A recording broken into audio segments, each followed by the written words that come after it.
Welcome to Unmasking the Gods. Today, we're not just telling a story, and we're not just exploring an idea in isolation. Instead, we're stepping into a pattern that has repeated itself across civilizations, across continents, and across thousands of years. And what I want you to do as we move through this is not just listen, but think. Because this is less about what to believe and more about how to see. Let's begin with something simple, almost obvious, but incredibly important. A sky that nobody can own. A vast black ocean stretched above ancient cities, filled with lights that no king could command, no empire could tax, and no priest could physically control. And yet, somehow, over time, those lights became associated with authority, structure, and even obedience. Now here's the key idea I want you to hold on to. The stars themselves never changed, but human interpretation did.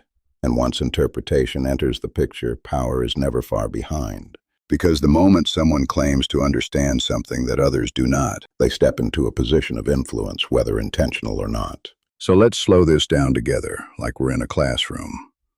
Because what we're really trying to understand is not whether ancient people were right or wrong, but how meaning itself can evolve into structure, and how structure can eventually become power. In the earliest civilizations, watching the sky was not some mystical hobby or abstract curiosity.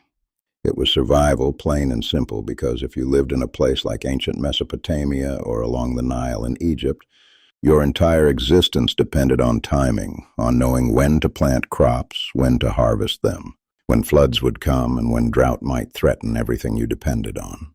So astronomy, at its origin, wasn't about control, it was about orientation, about trying to make sense of a world that could otherwise feel chaotic and unpredictable. And in that sense, it was deeply practical, even necessary. But here's where the shift begins, and this is where I want you to really pay attention. The moment knowledge becomes specialized, meaning not everyone has access to it, it naturally becomes powerful. Because now you have a group, call them priests, astronomers, or scholars, who can read patterns in the sky that others cannot easily see or interpret.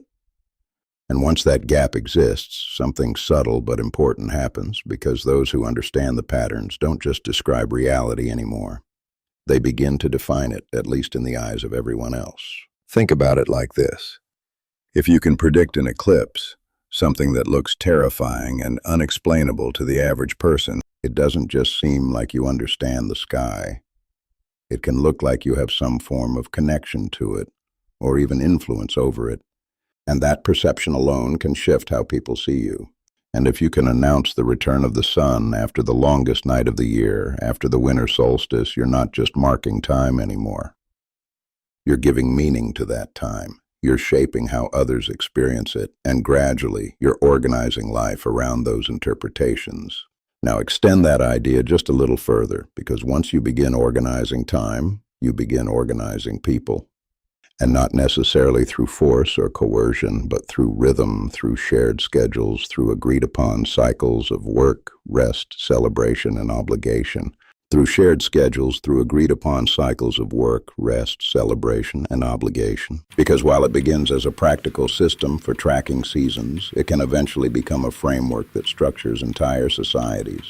Work periods are defined, festivals are scheduled, debts are timed, rituals are repeated, and slowly, what started as observation becomes structure, and what becomes structure can, under the right conditions, become power.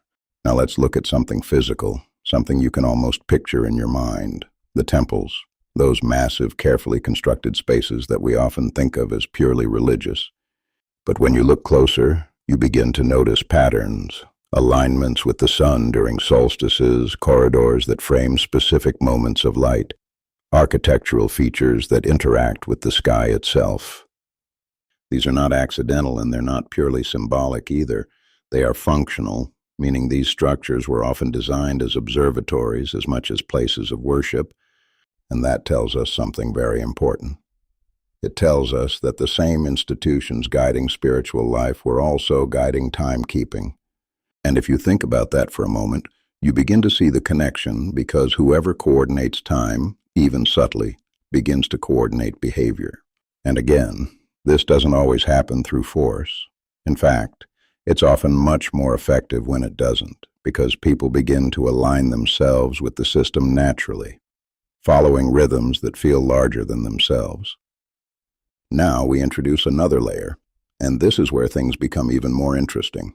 The ruler, because throughout history, raw force alone has never been enough to sustain long-term power, since force can be resisted, challenged, or overthrown.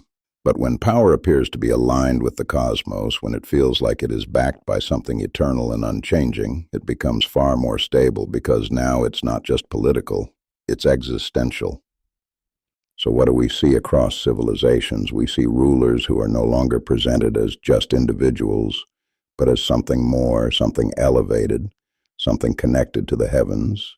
Whether that's the Egyptian pharaoh embodying Horus, or Roman emperors taking on divine titles, or medieval kings being crowned under the authority of God. And even though these cultures are separated by geography and time, the pattern remains remarkably consistent because authority is lifted upward, anchored in something beyond human reach, which makes questioning it feel like questioning reality itself. Now let's pause here and be precise because this is important for accuracy.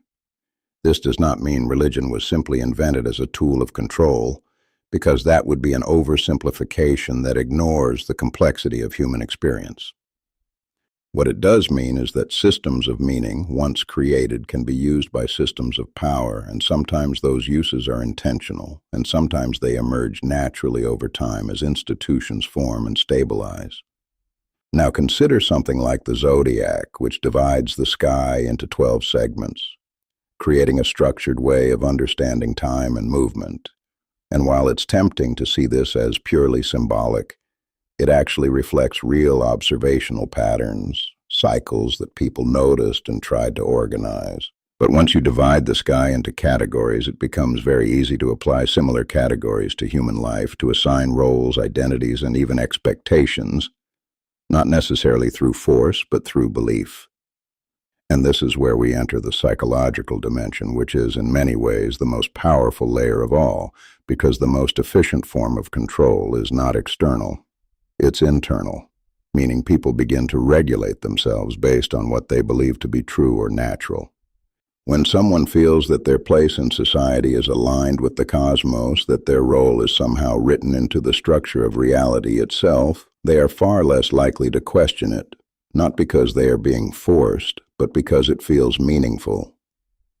And this is the turning point we need to understand clearly, because it's not about conspiracy or hidden meetings or secret plans. It's about a gradual convergence, where human beings create meaning to survive and orient themselves. And institutions learn to stabilize that meaning, sometimes to guide, sometimes to unify, and sometimes, yes, to maintain control. Now let's look at what happens when things go wrong, because this reveals another important layer. When crops fail, when disease spreads, when disaster strikes, societies need explanations, and those explanations can take different forms. They can be material, focusing on weather patterns, environmental conditions, or human decisions, or they can be symbolic, interpreting events as omens, judgments, or expressions of divine will. And historically, symbolic explanations often dominate, not because people are irrational, but because those explanations preserve the structure of the system, shifting responsibility away from leadership and into the cosmos itself. Because if the failure is cosmic, then the system remains intact and the institution retains authority. But here's a simple truth I want you to remember. The cosmos does not collect taxes. People do, and that distinction matters. Now let's return to the idea of ritual, because rituals are often misunderstood as purely religious acts, when in reality they function as powerful coordination tools, aligning large groups of people in shared actions and shared timing. Festivals, fasting periods, celebrations, and mourning cycles all serve to synchronize behavior, creating a sense of unity and shared identity. And over time, that identity becomes deeply ingrained, not enforced from the outside, but lived from within.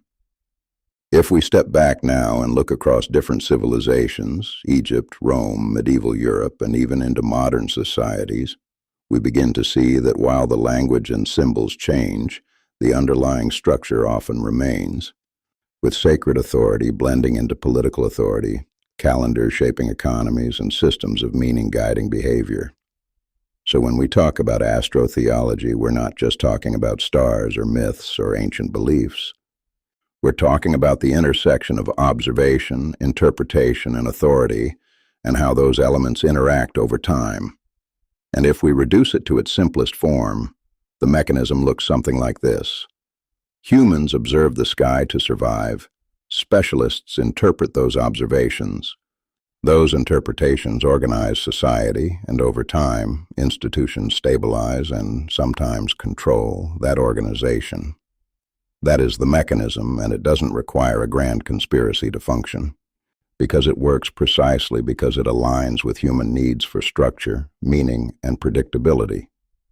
So now we return to where we started, with a sky that nobody can own, a sky that exists independently of human systems, where the stars move according to patterns that will continue whether anyone observes them or not.